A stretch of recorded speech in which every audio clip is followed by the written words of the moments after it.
There we go. I think the buffering stage is over. Hi, everybody. Let me say hello to some people real fast. Oh, there's my mother. Hey, MT. Not my verbiage. Wooly. Peace, love, smiles. Hey, Gingerlocks. Hera, F-bomb mom. Thank you for the motivational message today. Ruby and Tanya. So everybody, let me introduce who we have here with us. This is Taylor Gary, and Taylor is friends with Nicole. Everybody knows Nicole, and I just recently reached my 5-month sobriety mark, but she told me about this guy, and he actually had the same addiction to the same substances I did, but he's at 5 years. So I will let Taylor introduce himself. Yeah, go ahead. Thanks, Robbie. And hello to everybody who's saying hello to me right now. My name is Taylor Gary, and like Robbie said, I struggled with a lot of different addictions growing up. I started, just to give you a little quick intro, you're going to hear more of this in a bit, but I started drugs at a very young age at 11, and I was hooked on drugs, specifically different substances, till I was about 21 years old. And now I am almost 27. So I've been sober for about 5.5 years. And it's a great opportunity. Thanks, Robbie, for having me. I love to share my story as much as possible to try to help anybody that I can. So. Mm-hmm. Yeah, well, thank you for coming on. So if you want to get into I guess we could just start at because you said 11 years old. That's Linda's saying, wow, that's young. That's what I said when he told me. Was that more, how did you get into it? Was it like peer pressure or stress? So everybody I talk to is like, how is that even compute? You see an 11-year-old today and you're like, that's a child. And it is. But for me, it started well before I picked up my first substance, right? From my earliest memories, I remember being, and I had great parents, right? It had nothing to do with being raised wrong. I was taught right from wrong. I just felt uncomfortable in my own skin. Like I felt like everybody around me, when I saw the kids at the playground in elementary school, right? Or I saw certain people, it seemed like the kids were happy and they were comfortable and they had everything figured out. But for me, I always just felt anxious, and I didn't know what anxiety was that young, but that's how I felt, always was uncomfortable. And what that led to was not drugs at first. I became somebody who was seeking through self-medication in different ways. So what I should have done is talked about how I felt, gone to a professional, talked to an adult, but I shoved down those emotions. And eventually I was like, well, I'm just going to find something that makes me feel good. And at first it was attention. I was the class clown. So when you would laugh, I'd feel comfortable. I thought I was cool, right? I thought I fit in. And then when I was 11, how that kind of rolled out was none of my friends had done drugs at that age. They were 11 and 12, but I loved skateboarding. Like I started skateboarding when I was 6, and we would all skateboard at my friend's house who had a couple ramps in the backyard. And he had an 18-year-old brother who would smoke weed in the house in front of us and 12-year-olds. So we kind of saw that firsthand, and I didn't really know what it was, but I knew that if I want attention from an 11 and a 12-year-old, well, then I definitely want attention from an 18-year-old. So I went up to him that night, and he was with 17 and 18-year-olds, and he was like, hey, Taylor, you want to come smoke with us? And I was taught to say no to drugs, but well before this moment, I put acceptance and wanting to fit in and wanting to feel comfortable in my own skin above any consequence. So I immediately said yes. I didn't even think about it. And that was why I used for the first time when I was 11. Wow. Yeah, I can totally relate to you as far as being, the clown, or wanting to get people's attention and stuff, because it kind of gives you that self-reassurance that you're appreciated, or or laughter, because laughter with me has always helped throughout my entire life. So weed was your first, that was even before alcohol, was weed for you when you were 11 years old. When did it immediately switch over pretty quickly into other substances? So my stories, I mean, a lot of people progress in different ways, but for me, it was really abrupt. It was really, really, really fast. So it went from, I got caught the first time I ever smoked, by the way, from my parents. And I got big trouble. I got in really, really big trouble. And basically what happened is I didn't do anything. I didn't smoke again. I didn't try any other drugs for a good amount of time, at least probably 3 to 6 months, maybe like 3 months. And then I started smoking again because I found people that were my age that were starting to dabble in it and I could get my hands on it. But then very quickly, you know, if anybody who has used drugs, and for those who haven't used drugs that are watching this right now, your body builds a tolerance to substances. So eventually, weed wasn't making me feel comfortable anymore after I started smoking all day, every day for however long. I was, you know, I just felt normal when I did it. So I was like, I need to find something else that's going to make me feel comfortable again. So, I mean, not to get into too much detail, we started stealing cough medication you can go get at the store and taking too much of that to feel an effect. Started breaking into my parents' alcohol cabinets, my friends' parents' alcohol cabinets, buying pills that we didn't know what they were from people, just crazy stuff. And, you know, I look back now and it's like, there's just the beginning of my story. There's no way I'm alive. And then, you know, once it gets more progressive, it's even crazier. Yeah, I progressed pretty fast, and yeah, it was wild. Yeah, I can't imagine being that young, because with me, I more was the kid that like my friends would all do drugs, but I never really did. I think I tried pot in like a high school party in a hotel, but I didn't like it. Alcohol for me was always a gateway ever since I was little. The first time I was drunk was at my sister's graduation party. I think I was like 14 years old. So I don't know what it's like for you, but for me, I didn't think about consequence when I was younger or anything like that. So to even think you had a problem at that age is unheard of. So when you were doing that and then you kind of transitioned over, did you know, like at the time, like, oh, this is bad, or you just thought it was cool?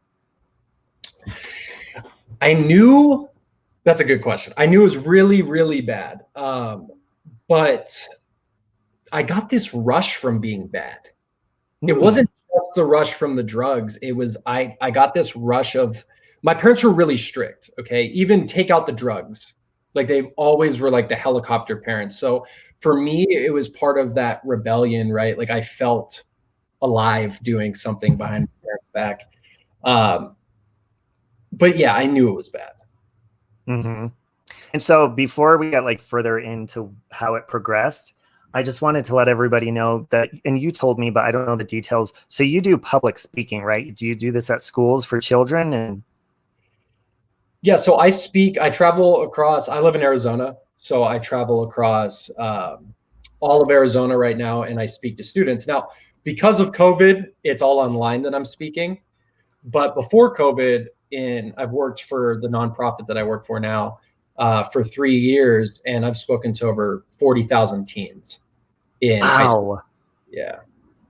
That's got to be a really good feeling, because if you're a kid, you just look at you, like you said, you're into skateboarding, you look cool, you know, you look hip. I don't know how old you are. You look young, but so kids automatically would look up to you because you've got this cool vibe to you. But then when you open up and tell them, hey, I was 11 when I first tried this, it's not cool to do, you know, you probably usually get those kids that joke around and laugh when you're doing it, right?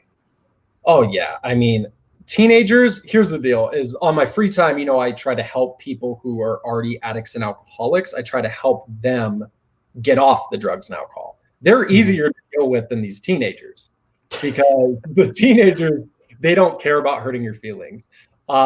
So it's been a great experience. You know, you have the people that want to listen and want to change. But when I was a teenager, I didn't want to change. I didn't think I had a problem.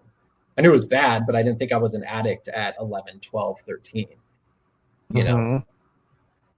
Did you, because for me, I think I realized, wow, this is kind of a problem my adult years, you know, when I got my own apartment or whatever it was, because I'm like, dude, I'm like trying to feel good and go to work so I could pay my bills, but I'm getting drunk because I used to get drunk every single night when I was a teenager. Right. And in my early 20s.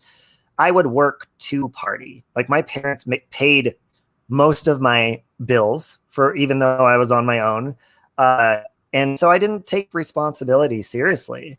And, you know, that's why it's good that you approach younger people about this, because it can, not just physically, but it can affect your financial future big time, you know, with like Jennifer's already crying. Sorry, Jennifer. Okay. So it started with weed, and then what happened? So it picked up into, like I said, some pills we could get our hands on, and alcohol, but mainly for a little bit, it was the weed and the alcohol. And then it was around 13, 14 years old. I was really bad. Like, I mean, I was drinking as much as I could get my hands on, and already had a big tolerance, so I could take in a lot at like 13, 14. And my friend at the time, who I was doing drugs with, even went, and he was doing the same stuff as me. He went to my mom behind my back and said, "Hey, Pam," which is my mom's name. He's like, "Pam, your son's gonna die if you don't get him help." So apparently I was worse than he was, and I was worse than I thought I was, obviously. And my mom. And how old were you when that happened? At what age? 13, 14 years old. Wow. So, and he was concerned for my life, and he was doing most of these things with me. And my mom was like terrified, obviously, and was like, "Okay, I'm going to take this kid's word for it and try to get my son some help." So my mom immediately put me in, you know, my first treatment, I guess you'd call it.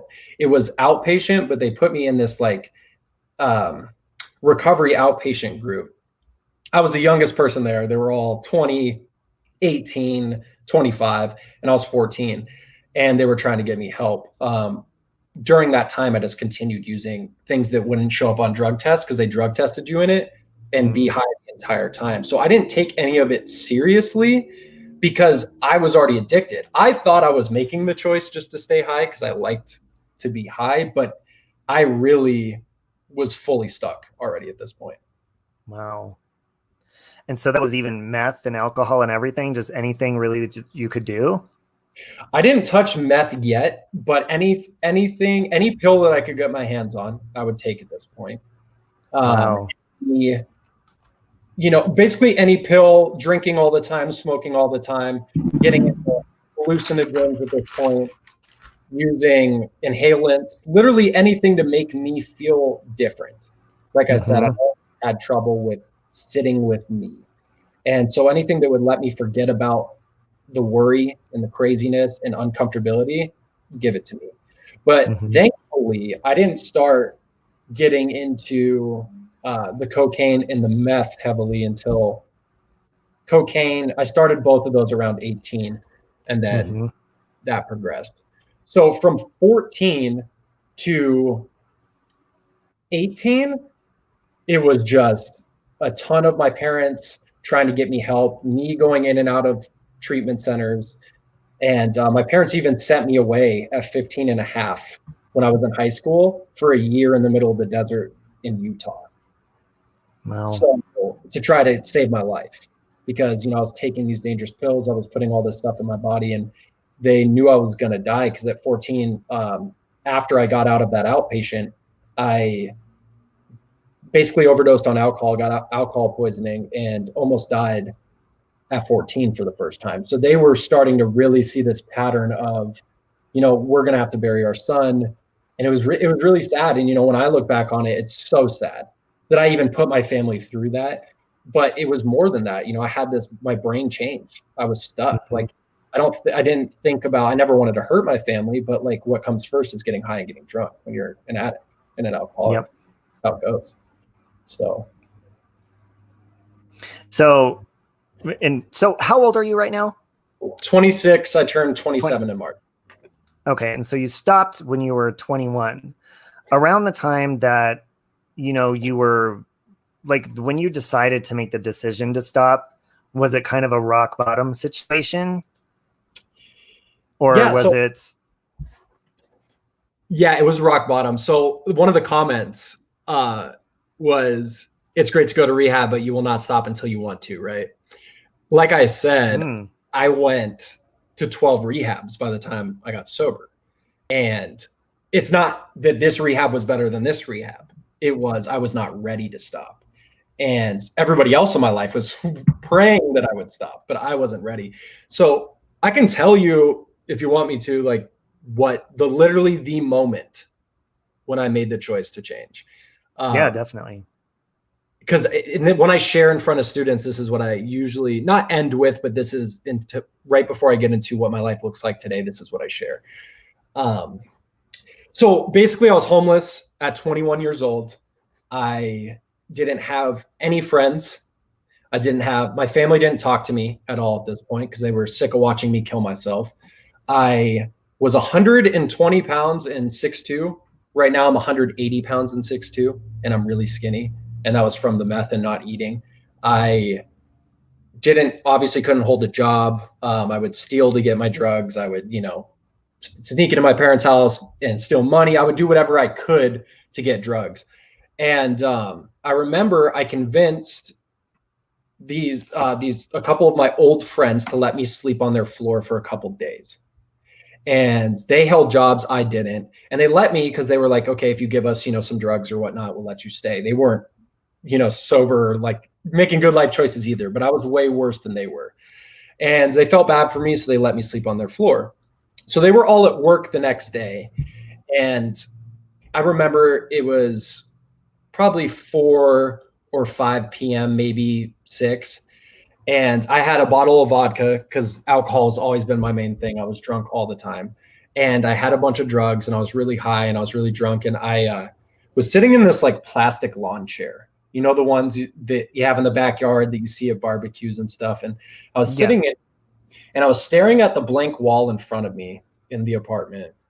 And I started sobbing. I mean, like crying harder than I've ever cried in my life.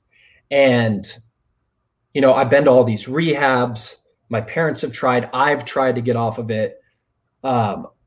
So I was completely suicidal and depressed at this point in my life. And I started screaming at the wall. And I was like, if anything's out there, I'm either going to kill myself right now or tonight, or something's going to help me, right? Or give me another chance. And the roof of the apartment didn't explode and somebody came and picked me up, and like saved my life. Nobody called. We wish it would happen cool like that.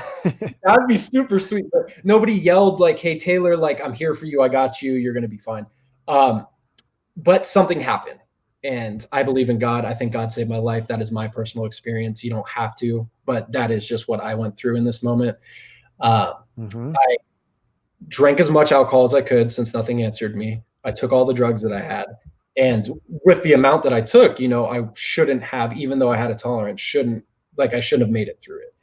I woke up and I still had some left in the morning, and this adds to it. But I woke up the next morning. Obviously, I'm still alive because I'm speaking on this podcast, but I didn't want to get high and get drunk for the first time since I was 11 years old, 10 years.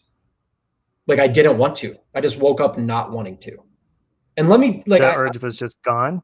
It was gone. And I don't want to I really want to push this and tell you how crazy this was, because I literally would do anything to be high and drunk 24/7. And I didn't want to. I had alcohol right next to me. I had alcohol in the freezer and I had some drunks left over. And I knew, though, it was only the tiniest period of time that I had to make the other decision. Because I'm a pro at grabbing that bottle of alcohol, unscrewing the cap, and doorbell, and drinking it, right? No, it's fine. I'm a pro at that. I'm a pro at doing these drugs, but I never reached out for help.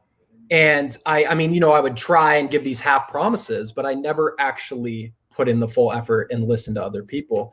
And that morning I picked up the phone and it felt like I was picking up a car, right? It was the hardest thing I've ever done in my life.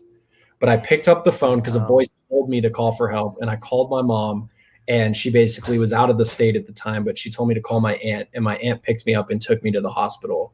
And then from there on out, the night prior was the last time I ever drank or used drugs in the last 5.5 years. And I mean, I don't have to tell you, you can hear from my story. Like, the fact that I'm here, I think, is only to do things like this. I think it's only to share my message, to either help people not get into drugs and alcohol, or to help people that are on them to get off of it. Like, I think that's my purpose in life. And I'm not taking it for granted. Like, I'm super blessed. Well, when you speak about God, when Nicole told me about you, and she was like, yeah, this is one of my best friend's fiancés, and he's in 5 years recovery. And I had just got done telling her that I wanted to do a 5-month recovery stream at some point. It was on the 27th, so it was like a little while back. So I was trying to do this sooner, so I'm glad you're on. But when I heard 5 years, I'm sure you can look back and remember where you were at 5 months. I feel really strong, but I get tempted. I feel like the devil has been on the attack. And it's usually around, because I keep track of my sobriety each month on the 27th. Here's another month. So right before I hit another month, the devil will attack me with stress, or, on YouTube, we have people that like to attack each other. So they'll make videos of you or stress you out. And it's like, before I would go straight, like you said, it's very easy to hit that bottle. I would go to the liquor store and get a 12-pack on my weekend if I was stressed, and cigarettes, because I smoked with alcohol. Then after that, it'd be a gateway. So to anybody that's very early on in recovery, or somebody that's dealing with someone in recovery, can you look back and tell me how you were at 5 months and like the emotions that you experienced? You're asking me how I felt at 5 months? Yeah, or like any advice you can give to people that, because it's like you're walking on thin ice. You can fall at any moment. The first year, actually, the first 30 days was the hardest thing ever. But the first year was the craziest thing, and one of the hardest things I've been through. Because like you said, at every moment, I'd start craving, or it felt like the devil or, evil was at and around every corner. It was like calling me. The bottle was calling me. The drugs were calling me. I'd have people from my past, hey, you want to buy? Hit me up. I couldn't get away from it. So, and I want to be real. It has gotten easier over the years that I've been sober, 100%. It is barely a fleeting thought anymore. But to think that there's still not times that come up where I crave, there are. We're human beings. I'm of age to go drink and, buy alcohol, but I can't, because I know my truth. If I drink one, I drink 20. And me too. For those who are at 5 months, it gets better. I promise you. And there becomes a point where it is not completely always looking over your back and like holding white knuckling to stay sober. There is a point where it does get easier, but I highly recommend implementing, support groups into your life, or, having things that you can do every day that work for you in that situation. Because I have to do a certain amount of stuff every day just to make sure I don't go back to it. Still. Yeah. Well, and you were mentioning too, because with me it was alcohol and meth, and that was yours. But I was telling you earlier that I'd never shot it. It was just smoking, or hot rails or whatever, or snorting. With you, you said it turned into shooting it, which I've seen people do that in front of me. It's a crazy experience to even see somebody shoot up meth, because their whole body just shakes and all of that, and it's way more intense. So I truly feel like you're a lot stronger for getting over it after shooting, because that's very hard to overcome something once you get to that point. And like I said, I think that is a total, because I've actually been off of meth for 6 years, and that's another crazy story. But off of everything's been about 5.5. It was completely God that got me off of that, because I was going to die shooting meth for sure. But somehow, some way, I got out of that scrape, just like I did to get sober now. And it's a terrifying thing. You know, when you inject any substance, it becomes a whole different substance, and it's so much more dangerous. So I'm lucky, definitely, to be here. Yeah. So, you know, many people have different, I was telling you earlier, I like doing streams like this because people not only, you know, maybe they weren't addicted to alcohol or drugs, but maybe they have an addiction to something else in their life, no matter what it is. So there's lots of different tips and stuff, because when I look at you and you're at 5 years, to me, it's like, whoa, like I bow down to that, because that's really hard. And you were telling me earlier before we went live that you would go for a while and you would do good for a couple of months, and then you'd fail, and then you'd do good again and fail. Do you have any tips or advice to people to break that cycle? Because like me, I'm at 5 months, but I could fail. I mean, I'm not saying I'm going to, but you know what I mean? Is there anything that truly helped you, that was truly like a crutch? Like, no, this is not going to happen, when you were triggered? Yeah, so a couple of the comments were talking a little bit about this too, and I eventually, in a little bit, I'm definitely going to answer a lot of the things and speak to a lot of things that were said. But for me, still to this day, right? Yes, I have 5.5 years, but you know, honestly, I'm just as close as anybody with any time to going back out. You know, one bad day could maybe, you know, put me in a vulnerable situation where I don't have the defense that I should have. So I think, especially when you don't have time and you're in and out and you're chronically relapsing or, you know, continuously picking up, is for me, I was always told this, and it's really hard, and it sounds kind of harsh when I say it, so don't take it bad. But I was told when I was trying to get off drugs and alcohol that you have to change one thing in your life, and that's everything. And that really messed me up, because I was like, what? Like, I'm young. I got sober at 21 when most people start drinking alcohol legally. I was like, I don't know what you mean. Like, how am I supposed to change all my friends and my environments? Like, I walked all the streets of Arizona and did drugs in every city here. Like, how do you expect that? But I really had to, one, make new memories in the cities that I did those things in. So I didn't look at them as the drug cities that I had my bad episodes in. And I had to change all of my friends. That was the biggest thing. Who you hang around, at least, especially if you have an addiction issue or you have an addictive mindset, is who you're going to become. I don't go to, you know, a crack house and scroll on Instagram, because eventually I'm going to do cocaine or crack. And I know that sounds silly, but like, you know, you can't sit in a barber shop for months and expect to not get a haircut. And I was told that when I got sober. And so I don't spend time with people who still to this day, who really, like, yeah, I hang out with people that drink alcohol normally, but I'm not going to hang out with people who are abusing substances, because it tempts me. Absolutely. Yeah. And I'll let you get to some questions here, but I wanted to ask you too, because with the holidays here, I know that's very hard for a lot of people that are going through addictions and struggles. I'm going to be sober this year for the holidays. Holidays can be depressing, or, you know, it can be where there's get-togethers. And what's at a get-together? Lots of alcohol. So what advice would you say? Because you've gone through a lot of holidays sober. Is it hard? Yeah, actually, holidays for me, it's weird, right? Like, especially around wintertime, because I used to drink a lot always, but definitely during holidays, it helped me get through the family times. And I have a great family, but I don't have to tell any of you, it gets stressful around the holidays as well. And for me, the main thing that helps me stay sober in any time is I have a bunch of people that I can call right away. If I get the thought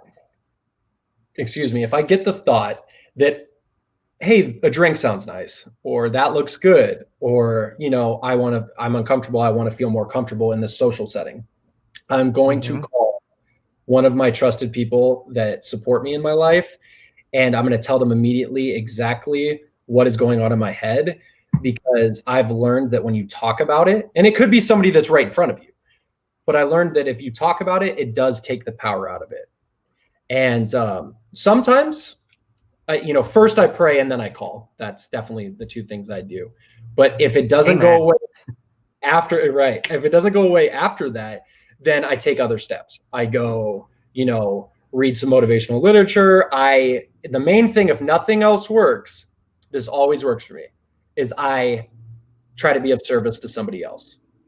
When everything fails, I start focusing on other people, asking other people how they're doing. If somebody's taking something out of a car, as simple as that, like let's say at a holiday party, hey, let me grab all this stuff for you. Hey, let me do the dishes tonight. Because what I have learned is when I am focused on helping other people, I am not trapped in this. Wow. That's really awesome.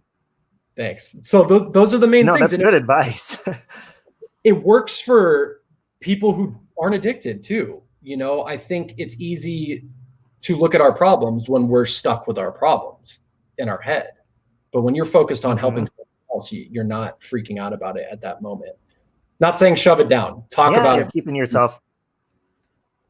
Yeah, well, and you're keeping yourself busy, because when you think, oh my God, I'm so used to being drunk or at parties or just drinking, having a drink. What am I going to do with all these people to get together drinking? That's a good point. Not only if it's helping people, but it's keeping you busy. It's giving you something to do while you're there, since you're so used to keeping busy drinking or whatever it is. So that's great advice. And it's like I said, all of this is, especially when you first get sober, it's really hard. And it's still hard some days for me. But like I said, it does get easier. And it's just like anything else. The more that I pick up the phone and call, the easier that gets. And I was always told to call before and not after you go and get drunk, because it doesn't work if you already. It seems obvious, but my brain will trick me to not call. A burden, or they don't want to hear from me anyways.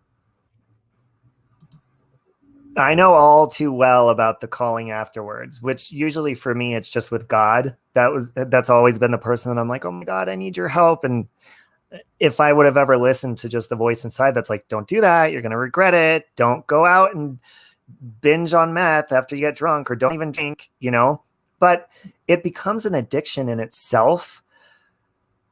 I know a lot of people, are just sober anyways. They're like, oh, I don't drink. Many people say I don't drink. For me, being sober is such a good feeling. Like I'm starting to see my eyes starting to glow more, or, more hydrated or whatever. I'm becoming addicted to that feeling of feeling sober, even though there's a lot of pain that comes with it. A lot of body aches that I'm like, oh, I forgot that was there because I used to numb it.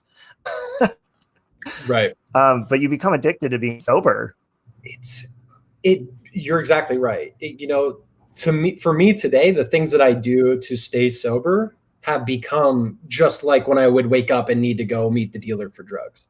It's, I wake up, I pray. I wake up, I read motivational stuff. I watch motivational videos. I call people. By the time it hits, and I'm not perfect. I'm really far from it. I have done every single thing wrong in sobriety that you could ever do in your life. And thankfully, I am still sober. But I try to every day before, 9 o'clock, call a couple other addicts and alcoholics, see how they're doing, see if I can, or people that just got sober, to make sure that they haven't relapsed, or see if I can help them.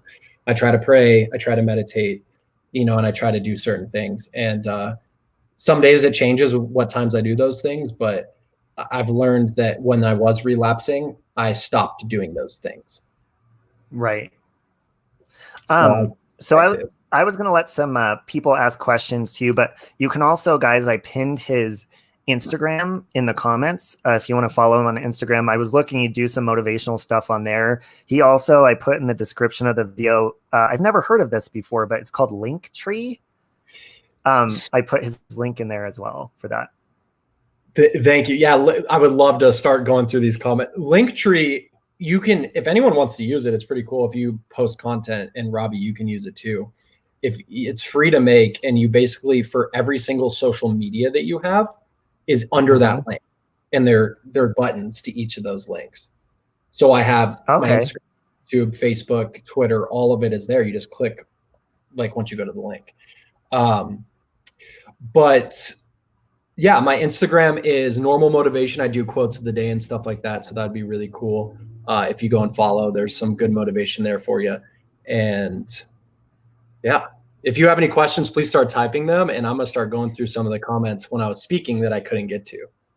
Yeah. And also, guys, I'll put the link in the chat if anybody wants to call in to ask him a question. But if you're going to call in, like, let it be something, if you're going through something or whatever it is, that he can help you with or whatever. Or if you know somebody, I'll put the link in.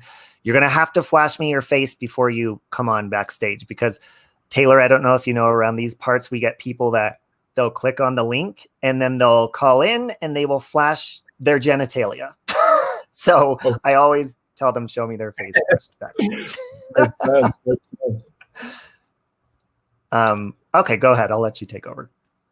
Yeah, no, there was a few things that I wanted to, great comments. I'm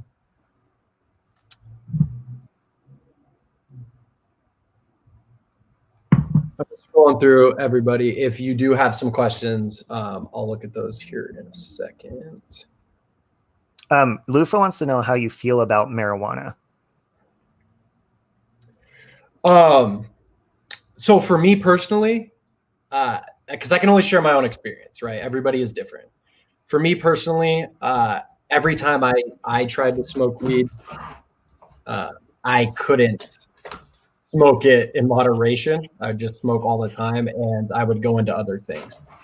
But I think that my personal belief is, I know people that don't have addictive personalities that smoke weed and they're super successful.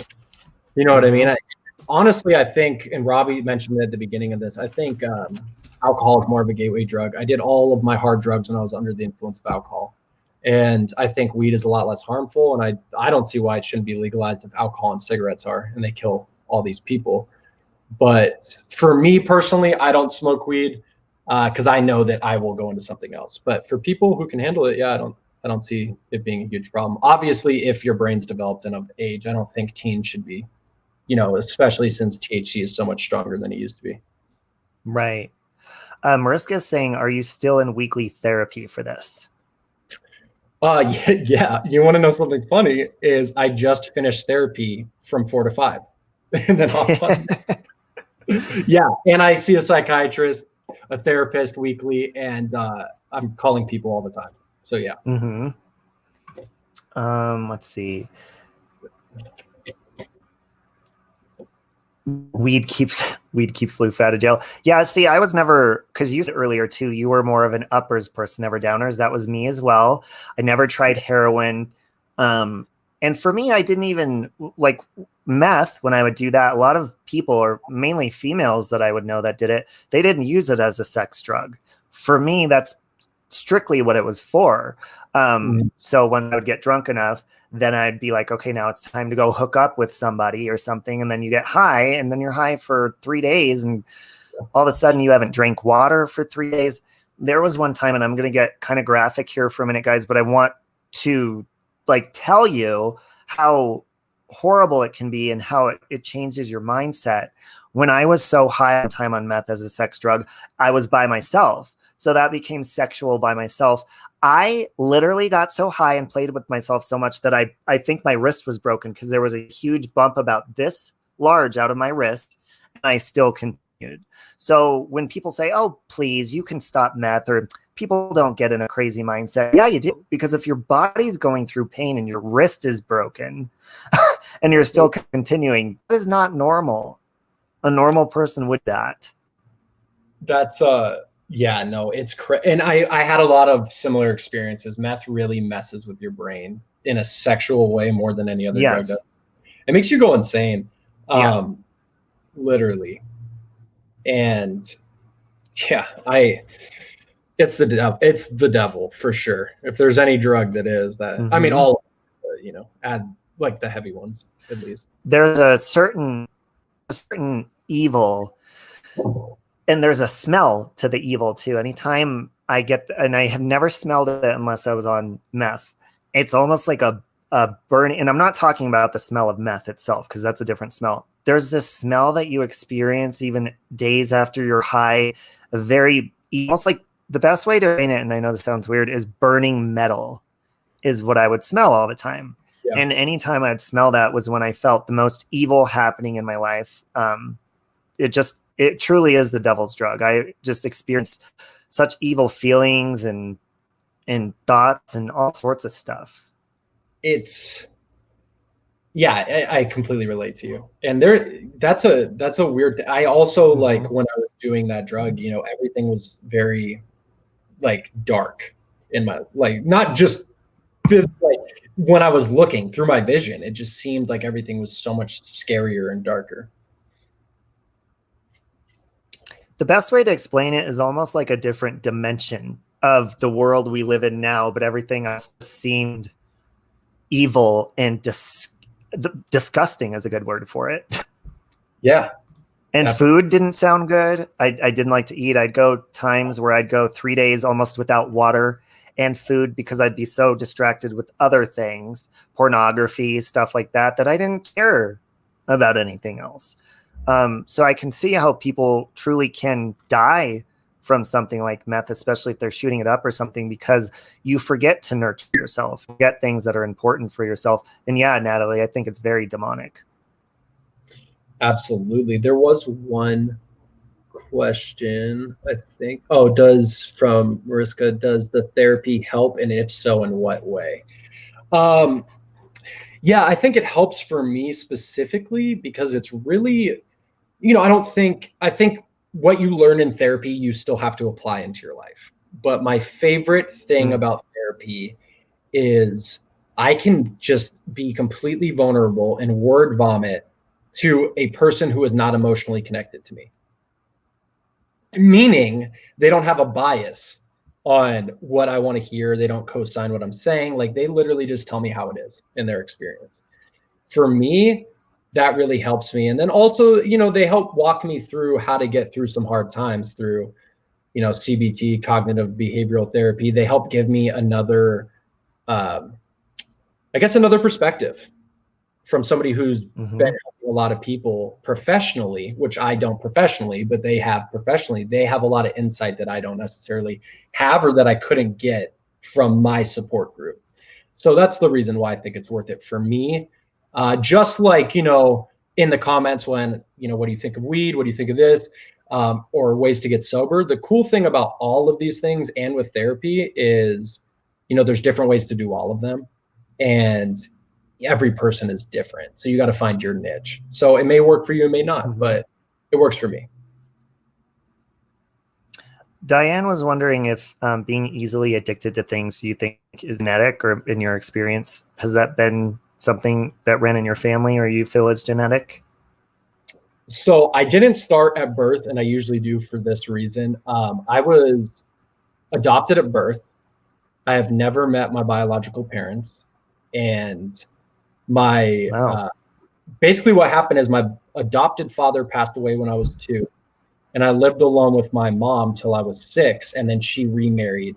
And then I got 3 sisters that were older than me and my dad now. And that's kind of a lot to keep up with, but I have to say it because I'm going to answer the question. At 24, so 2 years ago, I got a Facebook direct message from my biological father for the first time in my life. And he was like, he was basically like, hey, you know, what I gave you up to Pam and Kevin, who was my dad that passed when I was 2, was, you know, like it was really hard for me. And like, I've never reached out because I didn't know how you'd feel about me. And like, it obviously shocked me. I was like, oh my gosh, like, you know, I never thought my biological, either of them would ever reach out to me. And I found out pretty quickly that he is also an addict, because right after that, he ended up actually sending me a porn video. And I don't know if it was to connect to me on a level because I was young, but I looked up his name and his arrest record. He got arrested for meth the year before. So yeah, the apple didn't fall too far from the tree.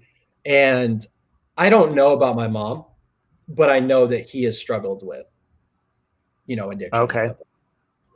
Wow. Tracy's saying, I've always wondered if you think hypnosis can stop you from smoking or drugs or anything, or for depression. Have you ever tried hypnosis or know anybody that has? I haven't. I have heard, I will say, I have heard people using specifically hypnosis for quitting nicotine or cigarettes, but I've never tried it or known somebody personally, so I can't really attest to that. And then Nikki was asking a good question. Hold on, let me highlight it. It's taking a minute. It was further up. A dear friend is about to confront someone who she believes is addicted to meth. Do you have any advice on how to approach this? She looks extremely unwell at this point and looks like a Walking Dead person. That's good, because as far as for me, before you answer it, I just want to say, I don't feel like, what do they call that? Intervention. That kind of stuff would have made me mad if somebody tried, but everybody's different. So it's hard to approach people, but what do you think about that? So I get this question from parents of teenagers all the time. Like, what's the magic formula, to help somebody who's struggling really hard? And I think it varies too, because everybody gets sober at different points. Somebody that I know got their first DUI and then they changed their life in, forever. And then it's me who has to almost die a bunch of times, go to jail, end up in all these rehabs, and then I'm done. But the number one thing that I tell parents, and I tell people who are like, my brother's addicted, what do I say? How do I help? There's no guarantee that they're going to change, because it's up to them to make the decision. But I would sit down with them, and it's hard when they're high because they may not even take it in. But the best thing that you can do is be vulnerable and be transparent. So for example, let's say, this is hypothetical. Let's say I had a friend who came to me, or who I knew struggled with meth, didn't come to me. And I go to them and I would sit down and be like, hey, I'm worried about you. I love you. I care about you. It looks like you're really struggling, and I know you've been struggling with drugs. This worked for me, or here are some resources, maybe if they're not in recovery, that you found that you look up before. Would you be willing to try something else? It's the best way to approach it. If they say no, it happens, unfortunately, and they may, not get help right at that moment. But I would definitely, if you don't sit down with them and you don't get vulnerable and you don't tell them how you feel and how you want to help them, then they would never know, even though you'd think they know. But yeah, all those little times that somebody did that for me, all the times my mom cried and was like, why are you doing this? Like, please let us help you. All the times that my friends would be like, hey man, I'm trying to help you, like the positive ones before I started doing drugs. Eventually all of these little things were little seeds, and they grew into a big tree at the end. And eventually they all helped me. Yeah. Right. Yeah. It's like other people's emotions helped you. Same here, because I really didn't have emotions when I was high or coming down. I really didn't care, because I was having a good time, and then I might have to deal with the pain of coming down and then recover, and I'd be okay, or fix whatever mess I made. But it was those other people that I would disappear for 3 days, not call anybody. And they'd be like, where the hell were you? We thought you were dead. I didn't give a shit to call anyone back or anything like that. Right. Norma's saying, do you think once an addict, always an addict? So for me, yes. And the only reason why I say that is because I've tried my whole life to manage.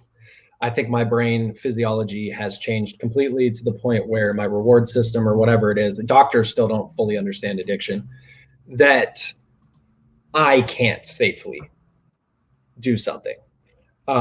But I've also met people, surprisingly, who did all the drugs that I did and used to shoot heroin or shoot whatever, that randomly stopped and got a family and changed their lives and can manage their drinking and their use of weed and other drugs.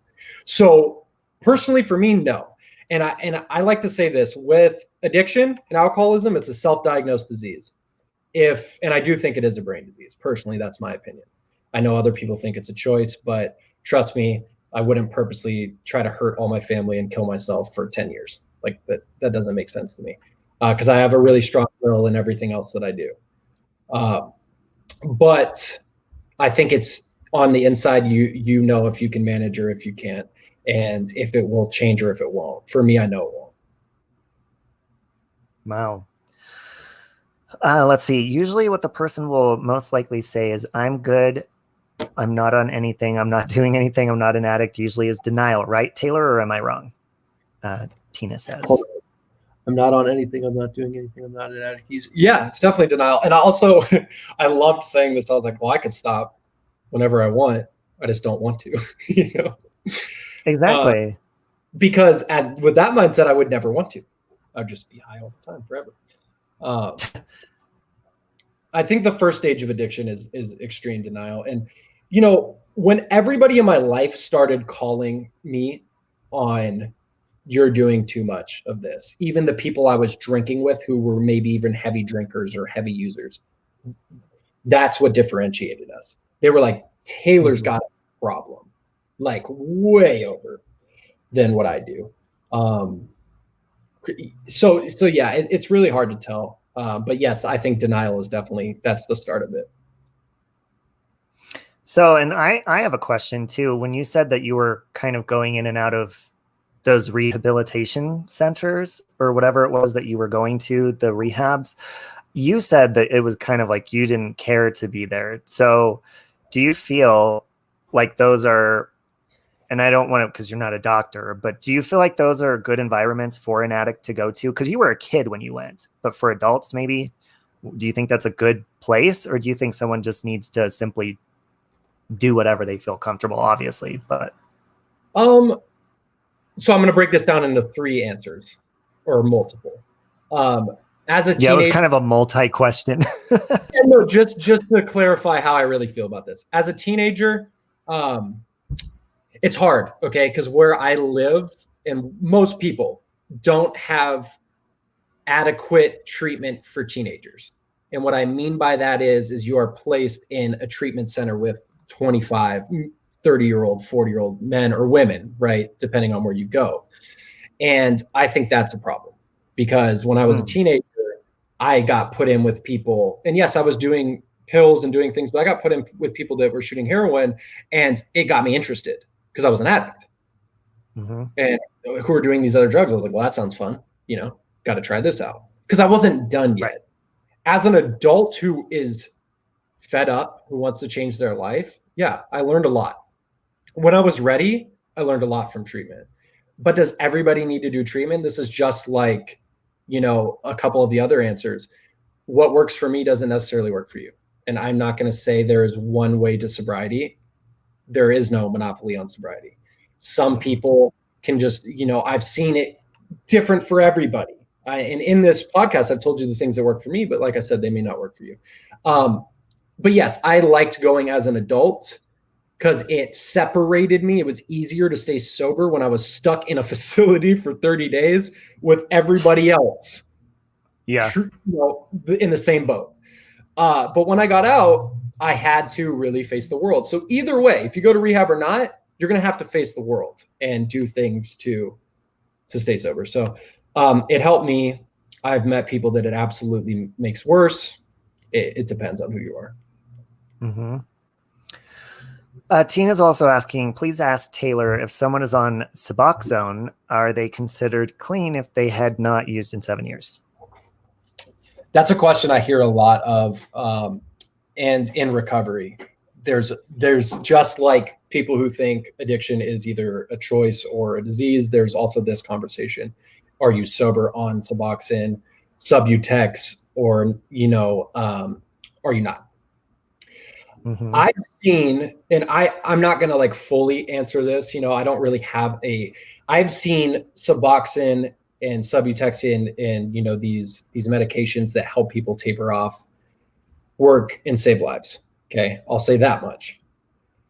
But I also think personally that if you use it how it's prescribed. So I knew a friend who was on methadone, right? Which I wouldn't necessarily fully condone being on methadone for a long time, but his doctor was prescribing it to him and not tapering him for 2 years.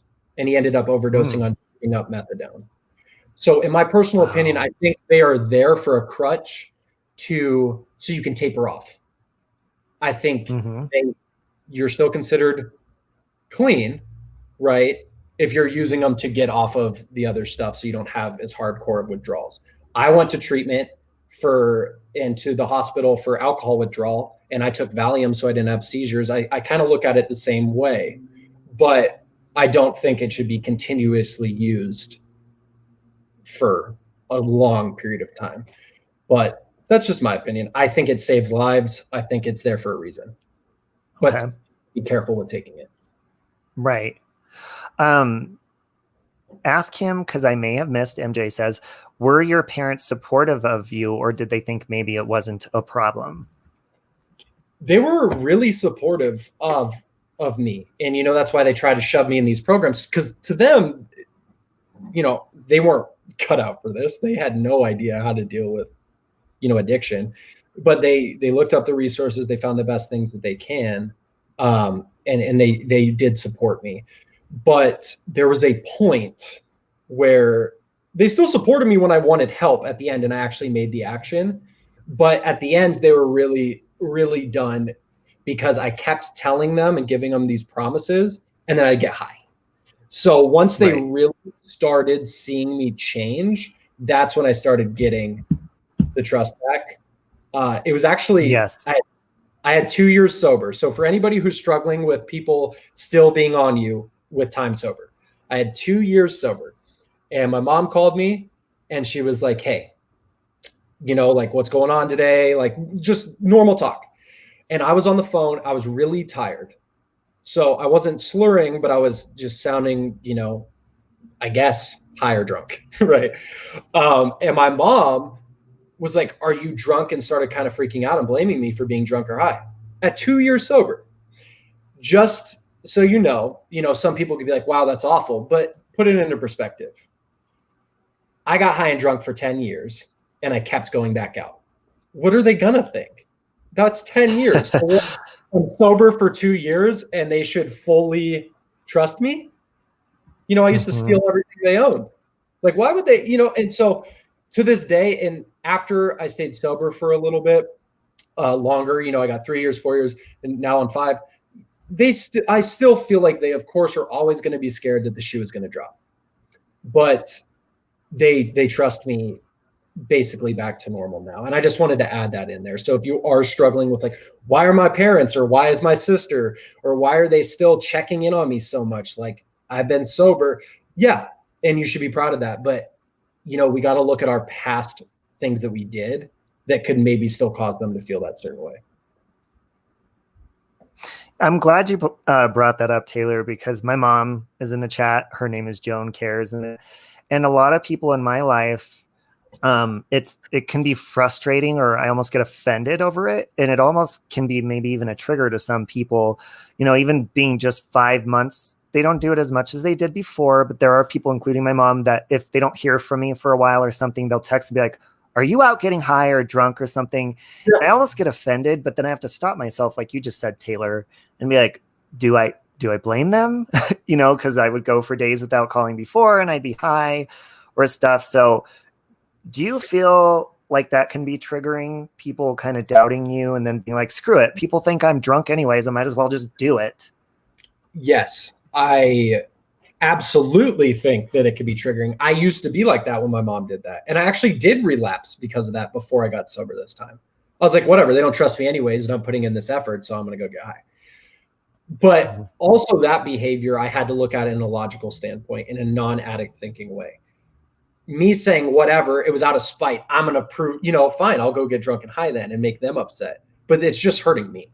Like, yeah, it's hurting them, but I'm just killing myself. So I had to take that in, right? And be like, well, that's not a healthy way. I'm trying to be healthy today. That's not a way that I should react. But just know this. They are proud of you.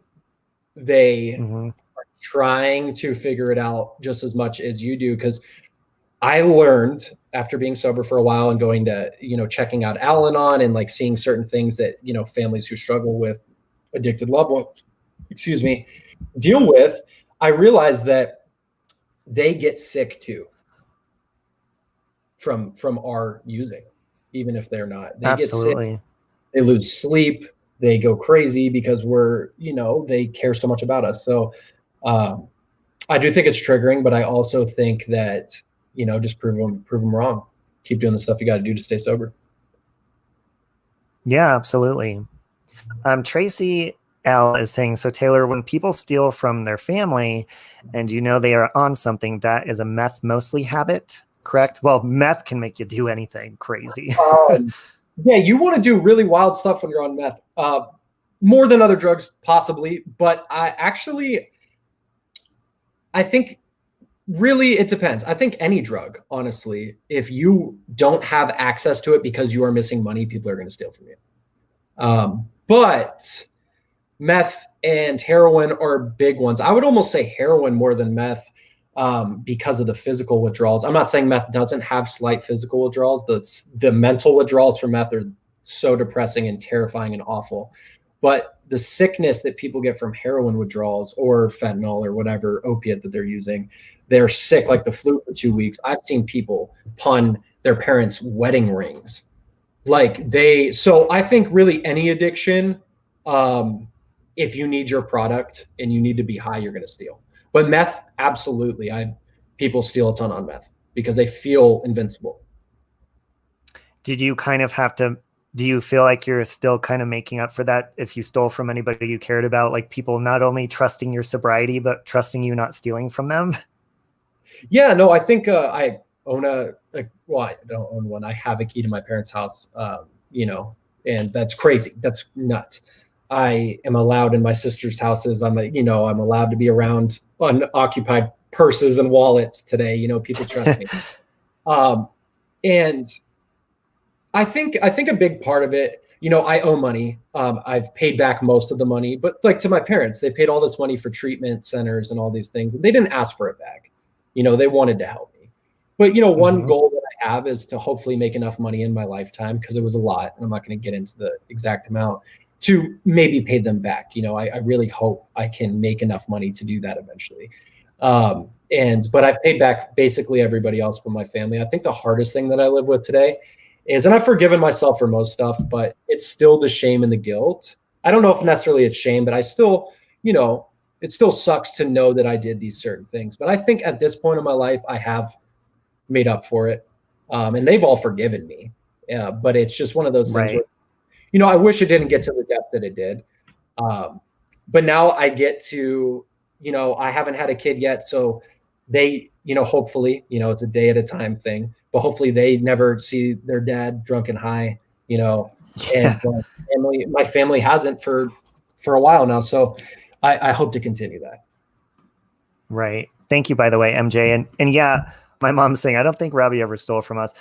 Well, I was telling Taylor earlier, I always never even really paid for drugs. All I would have to do is hook up with somebody that had it and take a few puffs and I was good to go, so it never got to the point where I felt like, oh my God, I need it, and then, steal or whatever, because I wasn't interested in that kind of stuff. I was strictly interested in sexual stuff, and that was it.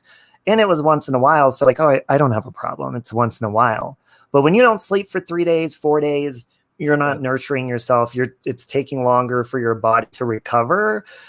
And that happened the last years of my life, probably the last 10 years. I would do it randomly. And finally, I'm like, dude, I feel like I'm 80 years old.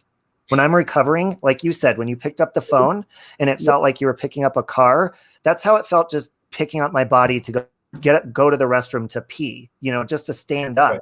So I know that feeling. It's what I was going to say is you said that, dang, now I lost it. Dang it. It was good too. I don't remember, but I do that all the time. So I want to ask you too, do you ever plan on starting like a YouTube platform, or do you just kind of want to stay on your other platforms like Instagram and stuff? Because I was watching some of your Instagram stuff, and you guys, if you didn't see, I did post his Instagram link. I pinned it in the chat on the top. It's pinned. Did you ever think of coming over to the YouTube world? So I have a YouTube. Okay. I was like, give me the link. I'll pin it. So it's in the link tree. So that works. But the So I just started recreating my brand again. So I go under the name as the Tatted Coach, because mainly what I do is like, yeah, I'm a sober coach. I hate the term life coach, but I'm somebody that even sober coach really, but I'm starting eventually I work for a nonprofit right now, but the goal is to start my own business eventually. And, so I'm rebranding myself, and I created a YouTube. I used to be a rapper, and I used to want to get famous for being a rapper, and, Oh, had that YouTube from those times. So I had 56 subscribers. I don't have a lot, but like that's what I made it for. But now I'm starting to post again. I have not posted on there yet, but I just structured with the profile picture and stuff. So I do want to come over to YouTube. I put more time into Instagram and TikTok because it's I guess I've heard now YouTube's really hard to get a following on. So I'm trying to get following somewhere else and then bring it to everything. yeah, yeah. So did you want me to put your YouTube link in the chat, or do you want to wait until you build it? Or I haven't really I can posted, put the. Okay. but I do appreciate it. It's in the link tree. So if you do want to go and subscribe, you definitely can through the link tree link. Perfect. But I'm going to start posting. And also I'm going to need to And talk to Robbie, because I don't know how to post a video that has good quality on YouTube. So well, really, I mean, so before you hit 1,000 subscribers on YouTube, they don't let you go live from your phone. It's stupid. So you can go live from your laptop if it's before 1,000. And I've learned that, like, connecting with the community of people and stuff, and just going live, because, you know, I'll post videos, or I do music. I have a separate music channel, but sometimes people don't give a shit about that kind of stuff. They just want to have a conversation or a topic. And I like doing that too. So I feel like live streams are the best way to connect with people and stuff. But, you know, if you want to upload a video, you could do that too. But I like live streams. They're therapeutic, and you could talk to people and address their comments and all sorts of stuff. we're going to talk more about this, because I need your expertise in this field as far as social media or YouTube specifically.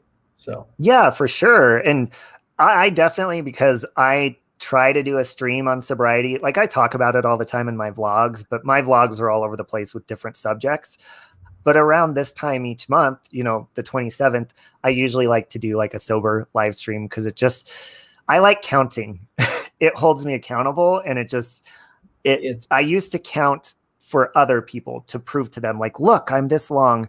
And now I do it. Now that everyone knows, it's like I'm truly doing it for myself, because it makes me, like you said earlier, I don't want to sound cocky, but it makes me proud of myself, and it makes me want to continue going, because it helps me. So I'd love to have you on those streams too in the future, and whenever you want to come on and talk about it, that'd be awesome. I would love to. This is awesome, and I really want to thank you, Robbie. It's been such a cool experience, and you know, whatever works for you, like I said earlier, for anybody, whatever works for you with you know, keeping yourself accountable or staying sober, use it. You know, I know some people that think if I don't count, it helps me so I don't trip up on how long I have. But I don't know if I answered your question at the beginning. I want to answer this. Still to this day, Robbie, I get crazy the month of another milestone. So when I came up on 5 years, when I came up on 4 years, when I came up on 3 years, every single time, you can ask my mom, you can ask my fiance, you can ask my friends, I get super squirrely. I start thinking I'm going to relapse, even though I'm not like wanting to. Like, I just get crazy. And I don't know if that'll, you know, like, but I make it through, and I know, because it's a trend now. I know that it's just because I'm coming up on a milestone. So, yeah. And it's like, you don't want to let yourself down. And when I came out and told everybody, you know, my employer, everybody on here, everyone, the truth really does set you free, because I was like, whoa, now I don't have to lie about, you know, what I was doing on this date or this. Like, it's all openness. Sometimes I get a little bit too open and graphic. That's why I'm careful, because it was a sex drug. So I don't like talking in detail, because some people are like, did you really have to say that? But I like to give a taste of the reality of what it's like to live in that that demented world. I think being fully transparent, you know, even if you say certain things like that, like I think it's important, you know, because there's always, you know, and I try to be as much as I can, because if I don't want to hold something back, so I get that, Robbie. I don't want to hold something back that somebody could relate to, and they could, you know, help them. So I definitely get it. I think it's really awesome that you're vulnerable like that. Yeah. And, you know, on a platform like this, like I said, there are mean people. And, you know, in the beginning, you know, they would make fake accounts with my picture on it and troll me with like Robbie's all sorts of hateful things, you know, and those kind of things actually help me when people tease me about my addiction. Now, they're not going to help everybody, but those kind of things, they almost fuel me because I'm not a competitive person, but I like proving people wrong. Like, no, I'm going to do this. Do you feel like bullying or any stuff like that? Have you experienced any of that where people throw it in your face and truly try to hurt you with your own addiction? Yeah, for sure. For sure. A couple exes, you know, you're just an addict. Yeah. You'll ever be, you know, I not my family intentionally, but you know, old friends, old exes.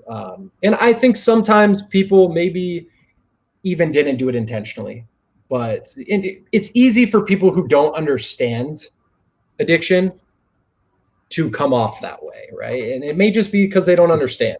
They're not necessarily being mean, but people, I mean, bullying wise, yeah, for sure. Everything. It's not just addiction. Like just being active on social media, there's times where I get ripped apart. Like, for example, when I was drunk, I broke my nose in a fist fight when I was 18 at ASU. And I never got it fixed because I was so drunk all the time that for months and months, and you can kind of see that it's like Owen Wilson, right? It kind of like curves at the end here. I never got it fixed. And I posted a video one time and the lighting kind of showed it pretty well. And somebody's like, nice botched nose job, right? So you deal with, and I've obviously never gotten a nose job or else it wouldn't look crooked. I mean, come on, I would for a good nose job, right? So the point being is like, I use it like you do, Robbie. Yeah, of course, at first it was really hard to hear certain things, but I don't care. You know what I mean? Like, you're watching. You took the time to comment. So sweet, you know, I'm on your mind, and I'm not saying that in a cocky way, but like, why are you wasting your time? You know? Yeah. And I love talking about it too, because it helps other people. And one of the comments that used to bug me, especially in the beginning, when I told everybody on YouTube about my problem, was when they would make comments like, oh, well, he's not sober, he's just saying that, or he just made it up. And I would want to prove them wrong and be like, yes, I am sober. But someone just made a comment yesterday saying, I think he's on some other substance now that he gave alcohol up. And I wanted to get offended. But the thing is, if anybody's dealing with people throwing it at their fists or anything, is you're truly not doing it for anybody else. So anybody can think what they want to think. But when you go to bed at night and when you wake up, you're going to bed sober and you're waking up sober. So a comment like that is not going to be used to trigger me to use. It's actually going to motivate me not to, but it's reminding me like I'm doing this for myself. Other people's comments truly don't affect or matter or, you know, change my sobriety. And it makes you more thankful for it too. Literally, I think that's just the goal with everything in life. It's for you, you know, and yeah, you may make content for other people too, but like, it doesn't matter. You know, I got accused of relapsing, I think after maybe a year and a half. And I was like, I missed that relapse because I don't know what you're talking about. Like, but it doesn't matter. Right. Because I know my truth. God knows, I know. That's it. And and that's what it is, you know, and they want you to react. There's don't put the energy, don't give them that energy. So yeah. And one thing is, I used to, a lot of the people that want me to react is when people used to bug me on here, I used to drink and come on here and get all drunk and be like, you know what, fuck you. And I would snap at people and go crazy drunk. I'd wake up in the morning and I'd delete my stream. And then they'd be like, he deleted it, he's not proud. I'm like, oh my God.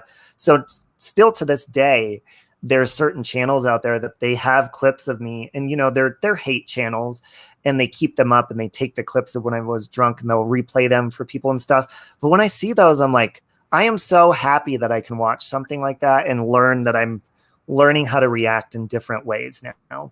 And I know you probably got to go soon, but we do have a caller. Oh, she just disappeared. We call her calling in to ask you something. She just disappeared. She was backstage. But sorry, go ahead. I'll hang around for a couple minutes. Somebody's going to call or ask questions, but you're damned if you do and you're damned if you don't.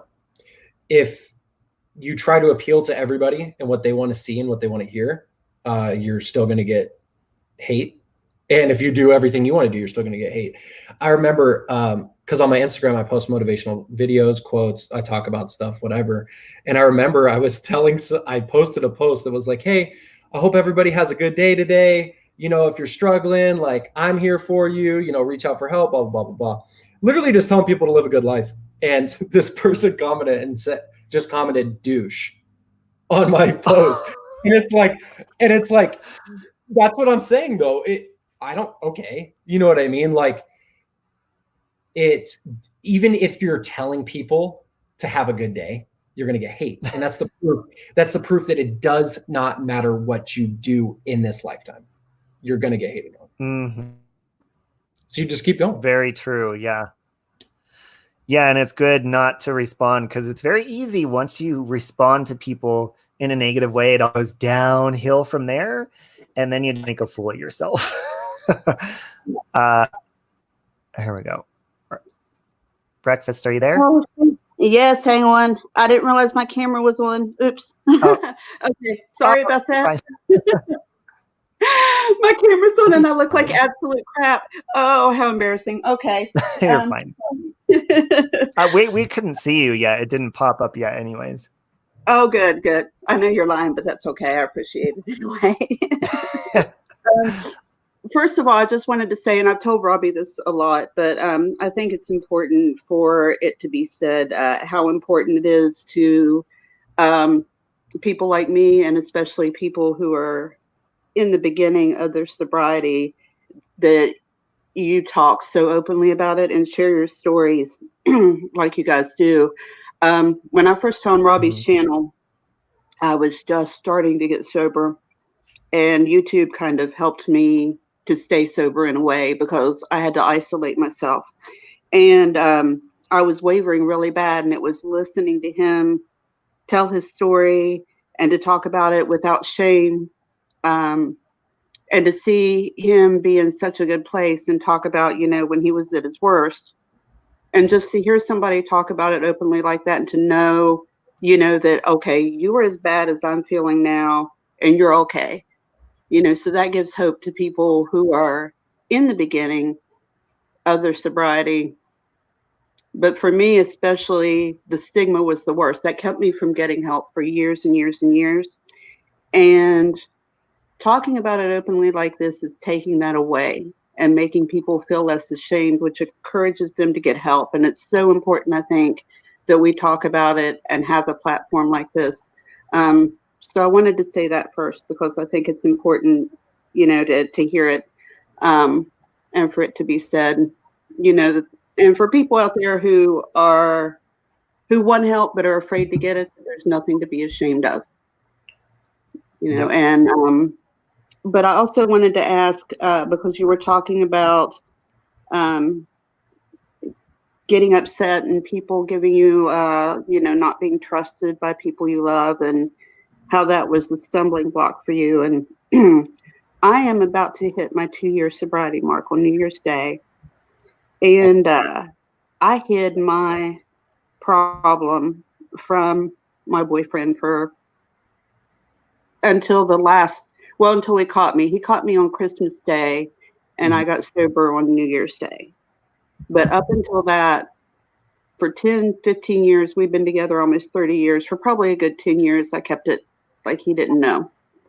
And so, you know, that's a major trust violation. And I understand, but he's still having a hard time forgiving me. And I try to remember, you know, that I kind of he kind of has the right to distrust me, you know, and I understand why, but I'm wondering how, or if you have any advice for anybody who's in that kind of state, you know, and how you get past it with the people that you're close to, if that makes sense. Yeah, no, absolutely. And you know, that was so hard for me at first because like I was saying a little bit earlier that when my mom would accuse me or my, you know, they wouldn't trust me, I was like, well, what's the point? Mhm. I think what helped me is, you know, I had to keep reminding myself, one, my behaviors for the past, you know, like you were talking about 10, 15 years Mhm. to, even though, you know, I had to look at the same thing for the past 10 years, you know, I caused all of this distrust. And I don't necessarily think, you know, I think they're playing it safe because, you know, they're humans too. They don't want to get hurt again because Right. it affects them. Our use affects them.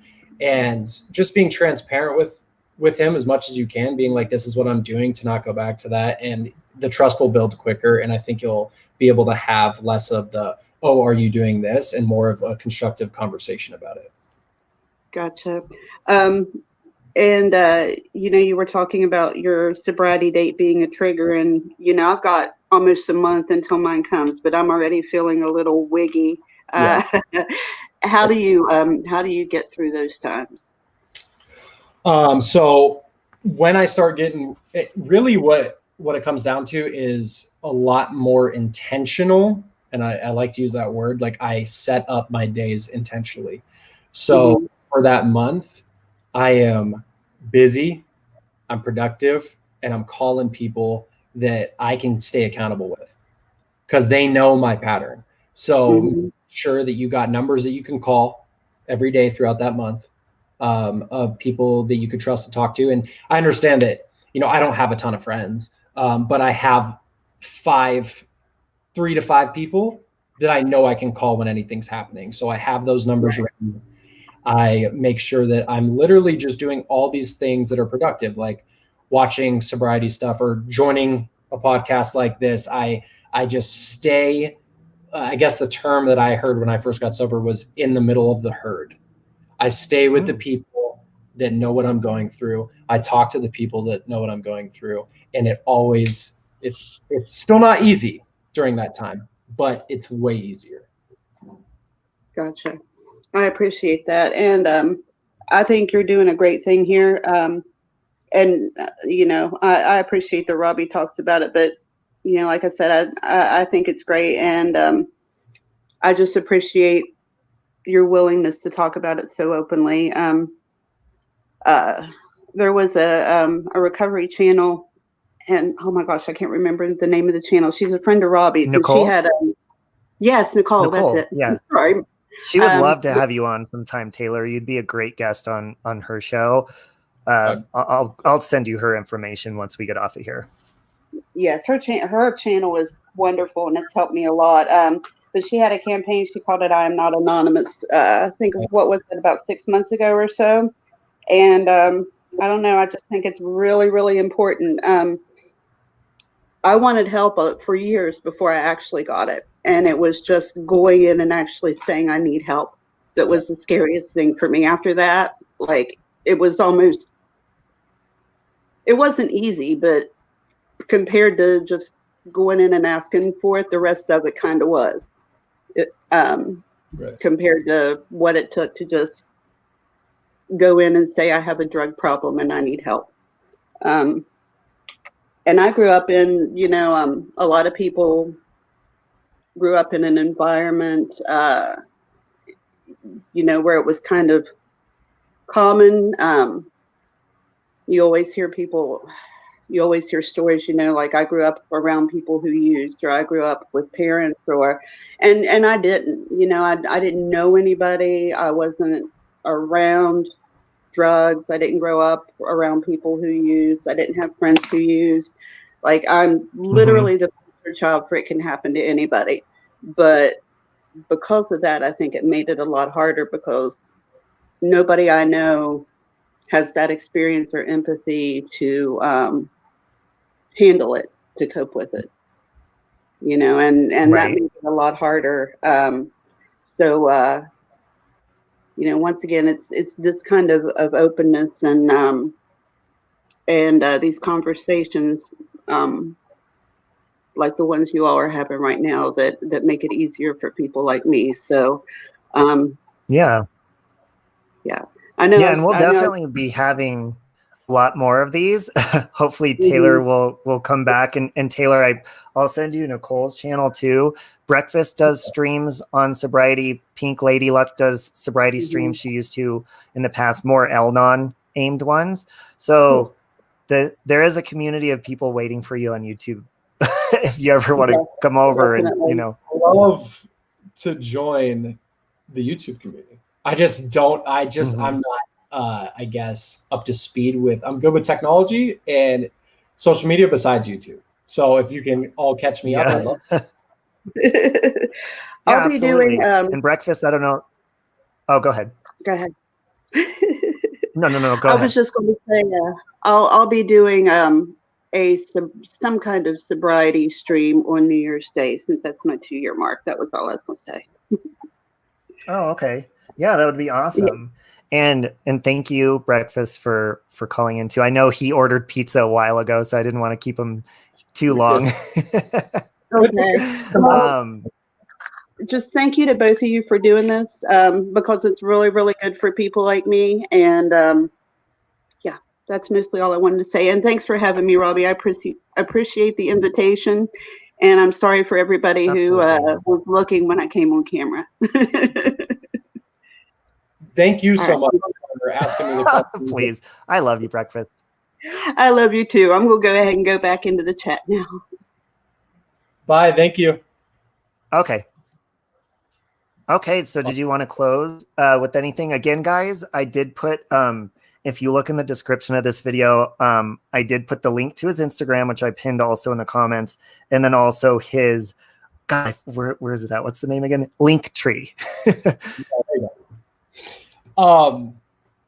I guess, and I say this in my presentations, and it may sound cheesy to some of you, but one, I end my videos a lot with, don't forget life is short, because life is super short. So, try to live in the moment and try to find the joy right now. And two, what was I going to see? Now I'm losing my mind. I've been doing this for too long. Definitely life is short. And got it. If you are struggling with anything, depression, anxiety, eating disorders, addiction, sex addiction, porn addiction, it doesn't matter what you are struggling with. If you're struggling in life, I want you to know that you are never broken.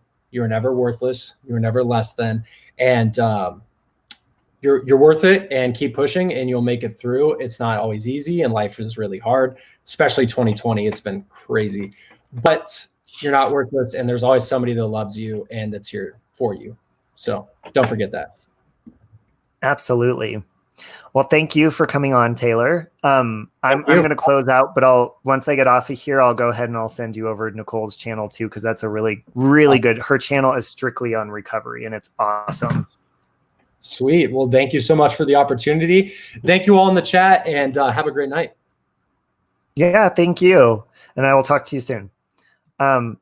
Guys, I'm going to go ahead and wrap this up. Thank you for the questions and the good conversation and listening. I know when I do chats like this, it's more, us talking instead of looking at the chat all the time. So I thank you guys for listening and giving him a chance to come up and tell part of his story.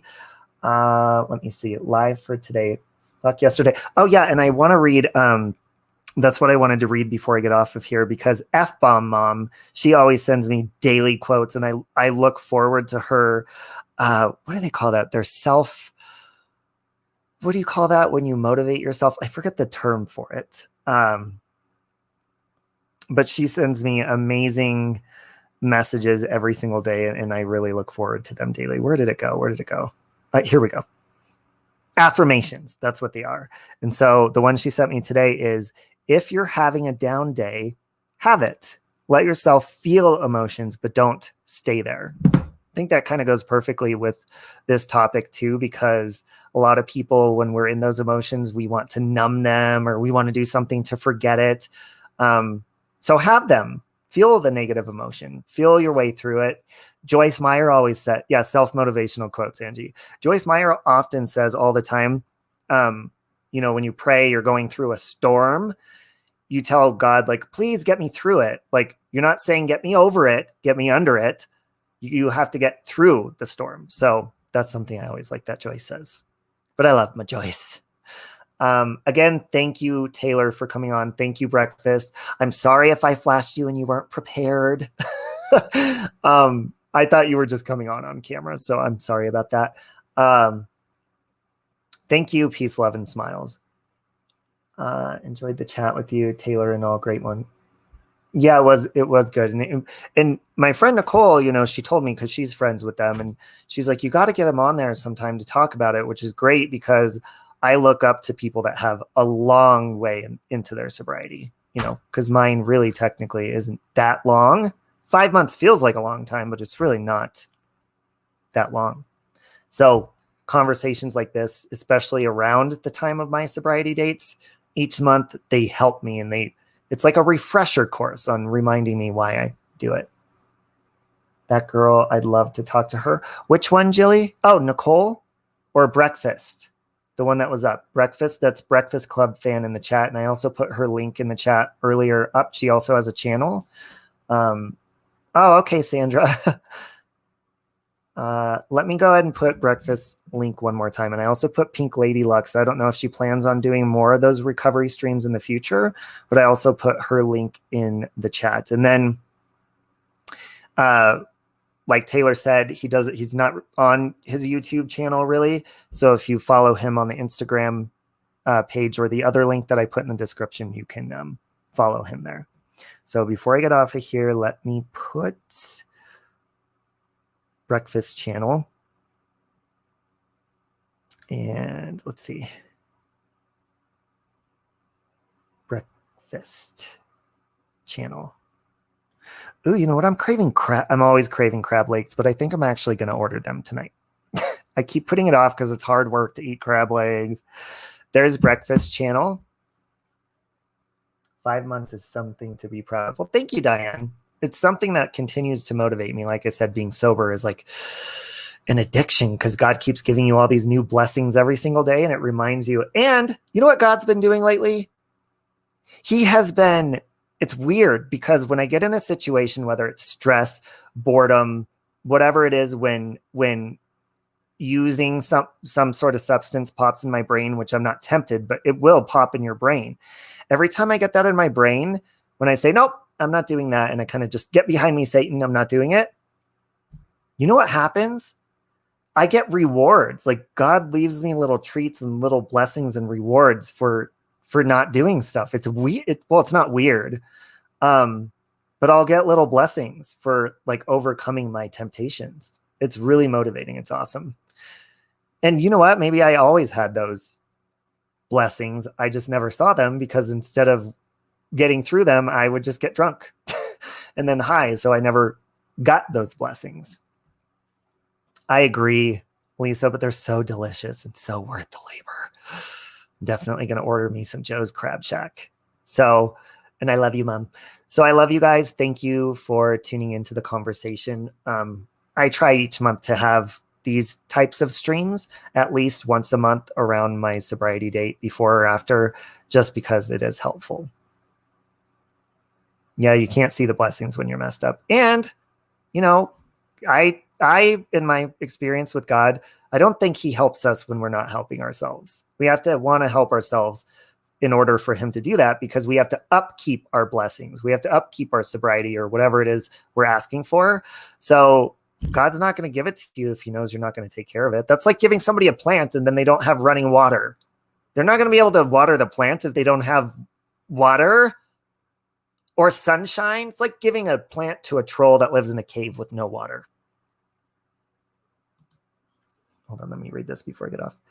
Just on AD channel, another Watts video about him going into Shanann car in the garage when Nicole Atkinson called. Oh, a new one?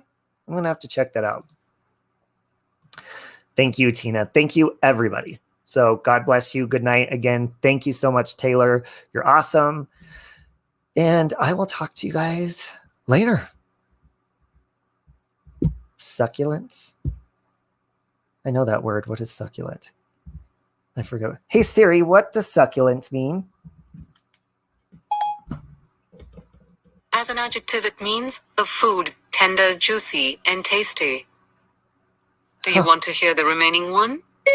No, I'm going to go order food. Thanks. Okay. Thank you, Chucker25. Love you guys. I will talk to you later. Have a good night. Bye. I'm going to have crab legs.